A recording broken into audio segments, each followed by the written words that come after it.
नमस्कार और the deep dive में आपका स्वागत है।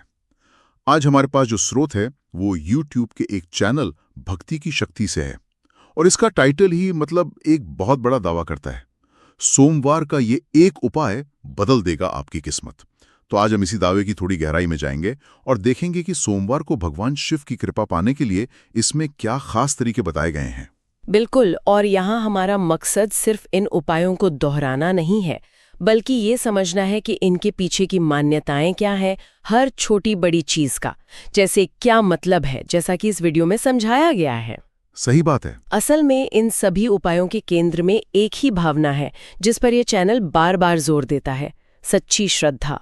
भगवान शिव को भोलेनाथ भी कहते हैं, यानी वो जो बाहरी दिखावे से नहीं बल्कि मन की सच्ची भावना से प्रसन्न होते हैं। और वीडियो की शुरुआत ही एक बड़े दिलचस्प सवाल से होती है कि क्या सोमवार को किया गया है एक छोटा सा उपाय सच में गरीबी, बीमारी और जिंदगी की रुकावटों को दूर कर सकता है?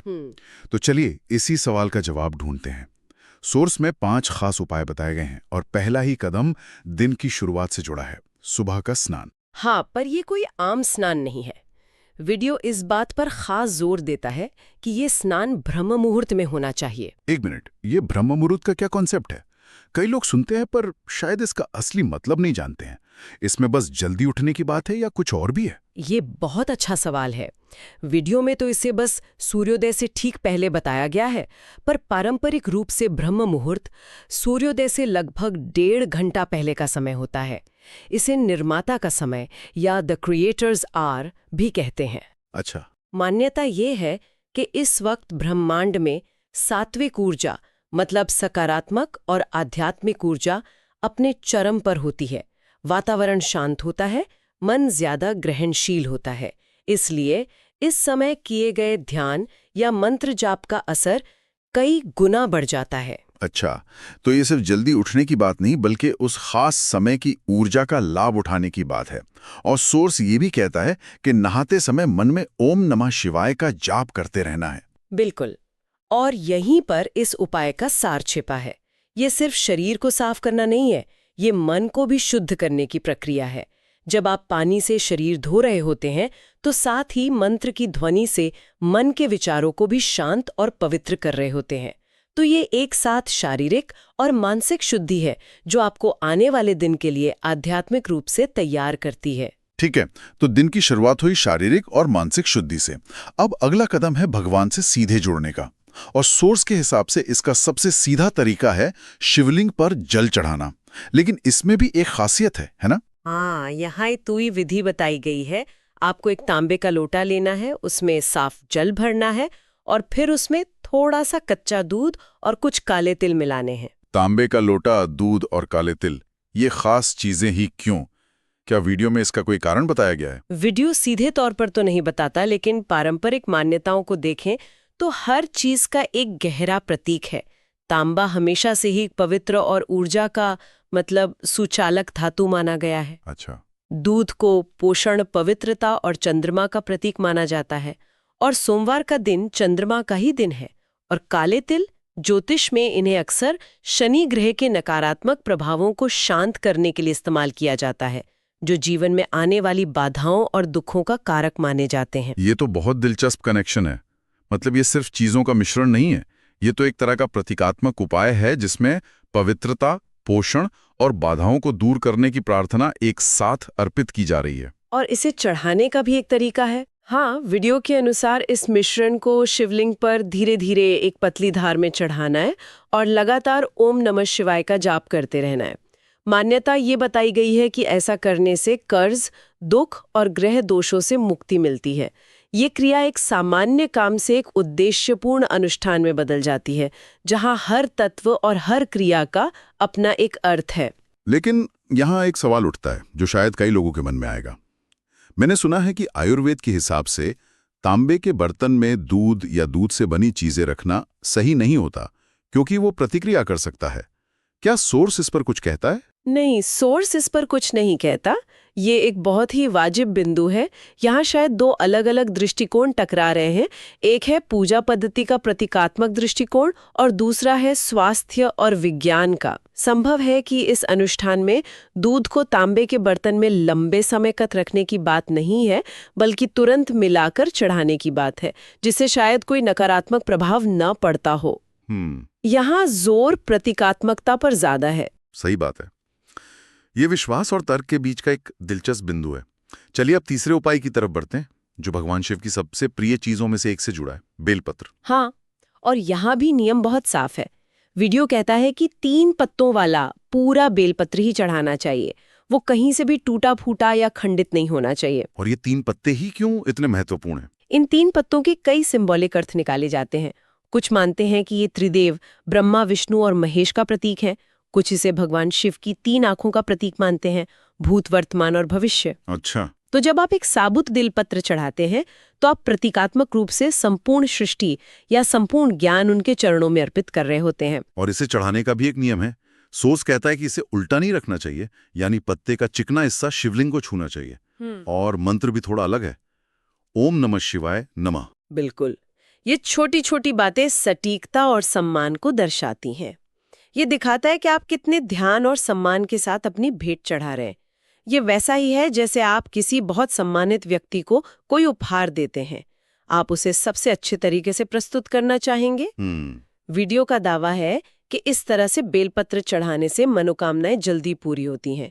बात घूम फिर कर वहीं आ जाती है कि मन में भक्ति होना एक बात है और उसे सही तरीके से पूरे ध्यान से जताना दूसरी बात। सोर्स का फोकस दूसरे हिस्से पर ज्यादा है। तो अब तक हमने शरीर की शुद्धि, शिवलिंग पर अर्पण और फिर बेलपत्र से भक्ति जताने की बात की।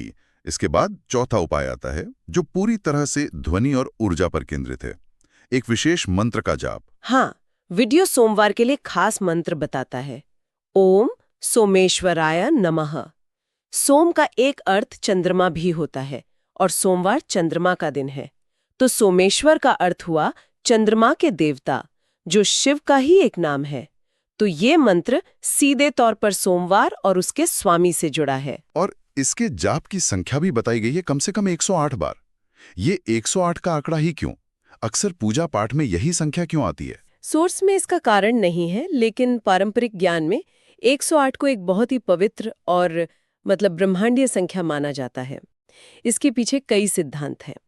एक सिद्धांत यह है कि सूर्य का व्यास पृथ्वी के व्यास का लगभग 108 गुना है। अरे वाह! एक और यह है कि पृथ्वी और सूर्य के बीच की दूरी सूर्य के व्यास की 108 गुना है। हमारी जपमाला में भी 108 मन के होते हैं। तो 108 की संख्या एक पूर्ण ब्रह्मांडीय चक्र का प्रतीक मानी जाती है। जब आप 108 बार मंत्र जाप करते हैं तो आप अपनी ऊर्जा को उस ब्रह्मांडीय ऊर्जा के साथ एक लय में लाने की कोशिश कर रहे होते हैं। ये तो वाकई एक डीप डाइव वाली जानकारी है। और वीडियो उस मंत्र से मिलने वाले फायदों को भी बहुत साफ तौर पे बताता है। शादी में देरी, पैसे की कमी और मानसिक तनाव आज समस्याओं से जोड़ा गया है। ये सिर्फ एक विश्वास नहीं है, ये मंत्र विज्ञान के मूल सिद्धांत की ओर इशारा करता है। इस विज्ञान में माना जाता है कि हर शब्द और हर अक्षर की अपनी एक खास फ्रीक्वेंसी या कंपन होता है, जो ब्रह्मांडीय ऊर्जा से जुड़ सकता है।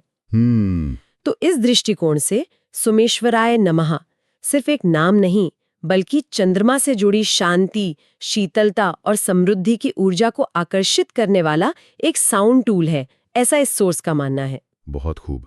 सुबह की शुद्धि से लेकर मंत्र जाप तक ये एक पूरी यात्रा है। और अब हम आते हैं 5वें और आखिरी उपाय पर, जो दिन का समापन करता है, शाम का दीपक। हाँ, और ये बहुत ही शांत और सुंदर अनुष्ठान है।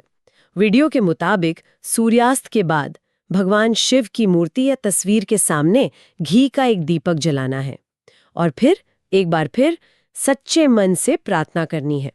ये सच्चा मन या सच्ची श्रद्धा वाला विचार हर उपाय में एक कॉमन थ्रेड की तरह है। बिल्कुल। सुबह की ऊर्जावान शुरुआत के बाद शाम को एक शांत समर्पण। सोर्स में इसकी मान्यता भी बहुत सुंदर ढंग से बताई गई है कि जो भक्त सोमवार शाम को ये दीपक जलाता है, उसके जीवन से अंधकार दूर होता है और सुख समृद्धि आती है। ये अंतिम उपाय पूरे दिन के अनुष्ठानों को एक प्रतीकात्मक अंत देता है। सुबह की शुद्धि से लेकर शाम की रोशनी तक ये एक पूरा चक्र बन जाता है। यहाँ प्रकाश का प्रतीकवाद बहुत शक्तिशाली है। ये सिर्फ भौतिक अंधकार को नहीं, बल्कि अज्ञान, निराशा और दुख के अंधकार को दूर करने का प्रतीक है। ये दिन भर की गई भक्ति को एक दृश्य रूप देने जैसा है, अंधकार पर प्रकाश की विजय। तो आज हमने भक्ति की शक्ति चैनल के आधार पर सोमवार के 5 उपायों को गहराई से समझा। ब्रह्म मुहूर्त में मंत्र के साथ स्नान करके दिन की शुरुआत करना, जो सिर्फ शारीरिक नहीं मानसिक शुद्धि भी है। फिर तांबे के लोटे में दूध और तिल मिलाकर एक खास विधि से जल चढ़ाना, जो एक प्रतीकात्मक अर्पण है। उसके बाद पूरे सम्मान और नियमों के साथ बेलपत्र चढ़ाना। फिर 108 बार ओम सोमेश्वराय नमः मंत्र का जाप करके अपनी ऊर्जा को ब्रह्मांडीय ऊर्जा से जोड़ना।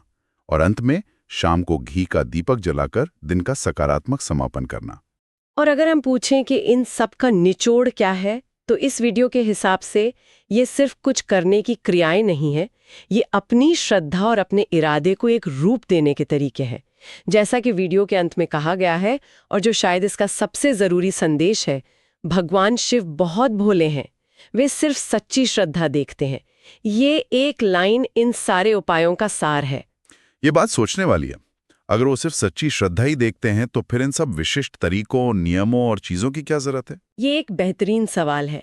शायद इसका जवाब ये है कि ये उपाय उस श्रद्धा को प्रकट करने और केंद्रित करने के माध्यम है। हमारा मन बहुत चंचल होता है, वो आसानी से भटकता है।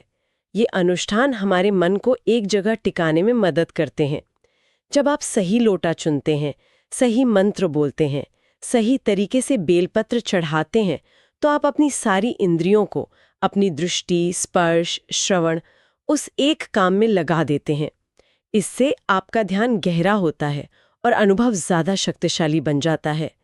ये नियम उस सच्ची श्रद्धा को दिशा देने वाले टूल की तरह हैं। तो ये बाहरी क्रियाएं आंतरिक भावनाओं को मजबूत करने का एक जरिया है। बिल्कुल। और इसी सोच के साथ हम अपने श्रोताओं के लिए एक सवाल छोड़ना चाहेंगे। इन अनुष्ठानों में जो चीजें इस्तेमाल होती हैं, तांबे का लोटा, काले तेल, घी का दीपक, इनका आपके लिए क्या प्रतीकात्मक मतलब हो सकता है? और असली शक्ति किसमें है? किसी भी अनुष्ठान को अक्षरशः एकदम सटीक तरीके से करने में, या फिर उसके पीछे की गहरी आस्था और शुद्ध इरादे में, भले ही उसे करने के तरीके में थोड़ी बहुत कमी रह जाए? ये एक ऐसा सवाल है जो हमें विश्वास, परंपरा और निजी आध्यात्मिकता के बीच के रिश्ते पर सोचने के लिए मजबूर करता है।